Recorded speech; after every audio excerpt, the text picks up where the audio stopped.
आज के वीडियो आपको हम दिखाएंगे फिलिप्स के एंड से आने वाली वॉल लाइट। कैसे ये वॉल लाइट है, कैसे इसका इंस्टॉलेशन किया जाता है, आज के वीडियो हम पूरी इन्फॉर्मेशन आपको देने वाले हैं।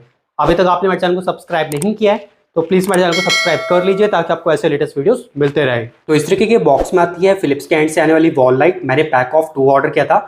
जल्दी से बॉक्स को ओपन करते हैं और देखते हैं बॉक्स के अंदर आपको क्या क्या आइटम्स मिल जाती है। बॉक्स के अंदर आपको ये यूजर मैनुअल मिल जाती है जिसमें स्टेप बाय स्टेप बता रखा है कि अगर आप खुद DIY करके इसको इंस्टॉल करना चाहते हैं तो कैसे करना है। अगर आपको समझना है तो इस वीडियो को एंड तक देखिएगा क्योंकि मैं आपको पूरा स्टेप बाय स्टेप बताऊंगा कि आप खुद घर पे कैसे इसको लगा सकते हैं। इसके साथ आपको ये 2 स्क्रूज और 2 प्लग्स मिल जाते हैं। इनको कैसे फिट करना होता है वो आपको आगे बताऊंगा। इस तरीके के डिजाइन में आती है ये वॉल लाइट जो आप देख सकते हैं। यहाँ पे फिलिप्स की ब्रांडिंग मिल जाती है। अगर आपको डाउट है ये ग्लास है, अगर आपने अमेजोन या फ्लिपकार्ट में देखी है तो क्लियर कर दूं ये ग्लास नहीं है, प्लास्टिक है। बट देख सकते हैं किस तरीके का डिजाइन है। साइज में आपको अभी ये बड़ी लग रही होगी बट जब मैं इसको वॉल पे लगा के दिखाऊंगा तो आप देखेंगे साइज में इतनी भी बड़ी भी नहीं है। बैक साइड में देखेंगे तो इस तरीके से आपको होल्डर मिल जाता है B22 वाला। तो इसमें आपके बल्ब इजीली लग जाएंगे 10 वॉट और 20 वॉट वाले जो आते हैं। वॉल में लगाने के 2 तरीके हैं, या तो आप उसको प्लेट के थ्रू उसको लगाएं जैसा इसके इंस्ट्रक्शन मैनुअल में बता रखा है। दूसरा तरीका ये है कि आप वॉल में 2 स्क्रूज लगाएं और उसमें डायरेक्ट इसको हैंग कर दें। तो जो भी तरीका आपको आसान लगे आप दोनों में से उस तरीके को यूज कर सकते हैं। तो आपके पास एक हैमर होना चाहिए, स्क्रू ड्राइवर होना चाहिए, टेस्टर होना चाहिए और सेलो टेप होनी चाहिए। अगर ये वाले सामान आपके पास घर पे नहीं है तो उस केस में आपको सजेस्ट करूंगा आप इलेक्ट्रीशियन को बुला लीजिए। वो आपसे 100 या 200 रुपए लेगा इसको फिट करने के। मगर आपके से घर पे सामान है तो आपको स्टेप बाय स्टेप बताता हूँ आपको कैसे इनको वॉल पे फिट करना है। अगर आपकी वॉल में टाइल्स लगी है तो उस केस में आपको सजेस्ट करूंगा आप ड्रिल मशीन का ही यूज करें, क्योंकि अगर आप हैमर का यूज करेंगे तो आपकी टाइल्स टूट जाएंगी।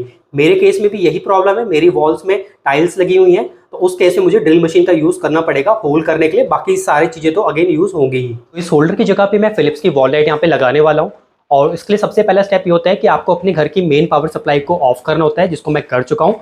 उसके बाद मैं यहाँ पे इस होल्डर को ओपन करूंगा और उसका चेक करूंगा कि इन वायर्स में करंट आ रहा है या नहीं। तो जल्दी से इस होल्डर को ओपन कर लेते हैं। होल्डर को मैंने यहाँ से खोल के हटा दिया है। अब जल्दी से इन वायर्स में देख लेते हैं करंट आ रहा है नहीं आ रहा।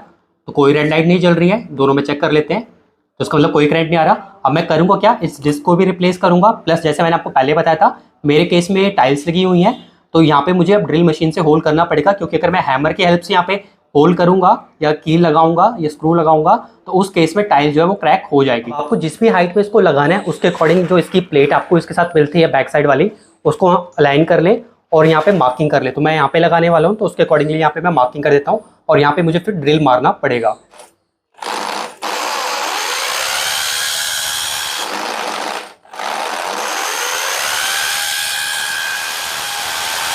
होल्स करने के बाद मैंने जो इनके साथ 2 प्लास्टिक के प्लग्स मिलते हैं उनको यहाँ पे फिट कर दिया और जो भी एक्स्ट्रा बाहर निकल रहे थे उनको मैंने ब्लेड से कट कर दिया है। अब इसकी प्लेट को फिट कर देता हूँ। तो आपके पास 2 ऑप्शन है, या तो आप इनके साथ मिलने वाले 2 बड़े स्क्रूज लगा लें या अगर आपके घर में 2 छोटे स्क्रूज हैं उनको भी लगा सकते हैं क्योंकि इसमें इतना वजन नहीं होता है। तो अभी के लिए मैं 2 छोटे स्क्रूज यहाँ पे फिट कर देता हूँ। प्लेट को जब आप फिक्स कर लें तो मेक श्योर कर ले प्रॉपर टाइट हो। अब नेक्स्ट स्टेप क्या है, मैं यहाँ पे डिस्क लगा दूंगा क्योंकि अगर इसको मैं ओपन रखूंगा तो कल को पानी वगैरह अंदर जा सकता है और वॉल में करंट आ सकता है, प्लस लुक वाइज भी अच्छी नहीं लगेगी। तो पहले मैं नई डिस्क इसमें लगा देता हूँ।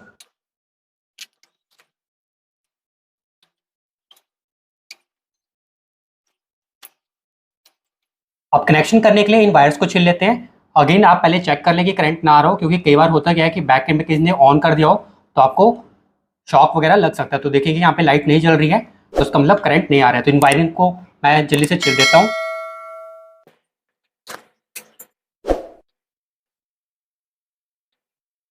और वायर्स को मैं कनेक्ट कर देता हूँ। तो अगर आपको अगेन जरा भी नॉलेज नहीं है वायर कनेक्शन का तो मैं सजेस्ट करूंगा इलेक्ट्रीशियन को बुला ले, खुद पंगा ना ले। तो मुझे नॉलेज है तो जल्दी से इनको मैं कनेक्ट कर देता हूँ।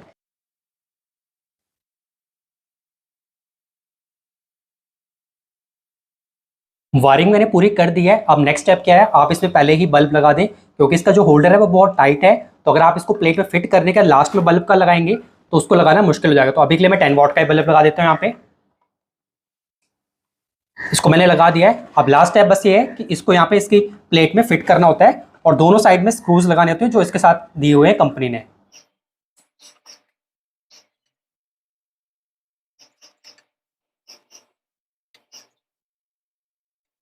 इस वॉल लाइट का पूरा इंस्टॉलेशन कंप्लीट हो गया है। लास्ट में अगेन आपको सजेस्ट करूंगा अगर आप खुद इंस्टॉलेशन कर रहे हैं तो डबल चेक कर लें कि वायरिंग वगैरह प्रॉपर लगी हो, स्क्रूज वगैरह प्रॉपर टाइट हो।